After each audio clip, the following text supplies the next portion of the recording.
સુરતની કાપોદ્રા પોલીસે દેશી હાથ બનાવટના કટ્ટા અને જીવતા કારતૂસ સાથે 3 ઈસમોને ઝડપી પાડ્યા। પોલીસે આરોપીઓ પાસેથી દેશી હાથ બનાવટના 2 કટ્ટા, 3 જીવતા કાર્ટીઝ અને મોબાઈલ અને એક રિક્ષા મળી 3.20 લાખથી વધુનો મુદ્દામાલ કબજે કર્યો।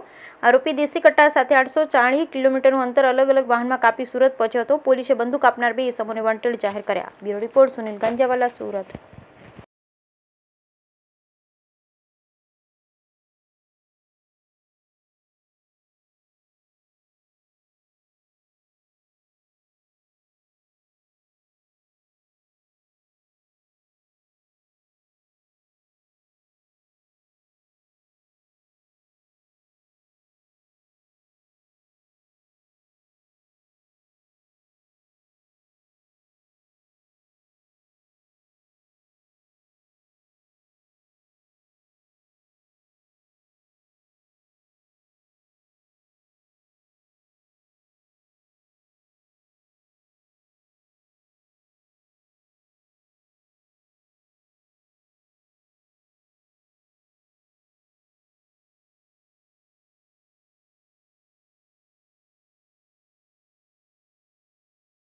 પોલીસ કમિશનર શ્રી અનુપમસિંહ ગેહલોત સાહેબ, સેક્ટર 1 સાહેબ, ડીસીપી ઝોન 1 સાહેબ નાઓએ આપેલ સૂચના અને માર્ગદર્શન મુજબ કાપોદ્રા પોલીસ શહેરના પોલીસ ઇન્સ્પેક્ટર શ્રી MB અવસુરાના સૂચના અને માર્ગદર્શન હેઠળ second point Shri MR Solanki તથા સર્વેલન્સ સ્ટાફના PSI શ્રી AL પંડ્યા તથા સર્વેલન્સ સ્ટાફના અન્ય પોલીસ માણસોને મળેલ બાતમી હકીકતના આધારે તેઓ પોસ્ટે વિસ્તારમાં વાહન ચેકિંગમાં હતા।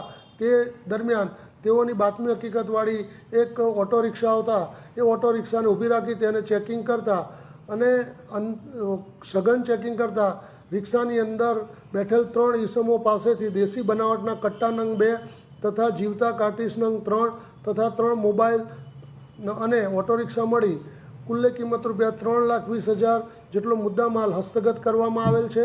અને આ અનુસંધાને કાપોદ્રા પોલીસ સ્ટેશન ખાતે આર્મ્સ એક્ટ હેઠળનો ગુનો રજીસ્ટર કરવામાં આવેલ છે અને આ ગુનાની તપાસ સર્વેલન્સ સ્ટાફના પોસબ શ્રી AL પંડ્યા સાહેબ નાઓ કરી રહેલ છે। આ ઉપરોક્ત આરોપીઓની જે ધરપકડ કરવામાં આવેલ છે તેઓની પૂછપરછ દરમિયાન એવી હકીકત ખુલવામાં પામેલ છે કે આગામી નવરાત્રિ તથા દિવાળીના તહેવારો આવતા હોય અને તે અનુસંધાને તેઓને કોઈ સારી એવી ટીપ મળે તો મોટો કોગ્નિઝેબલ ગુનો કરવાની યોજના હતી અને આ અનુસંધાને અન્ય 2 આરોપીઓને પણ વોન્ટેડ જાહેર કરવામાં આવેલ છે અને હાલ આ ગુનાની તપાસ તજવીજ ચાલુ છે।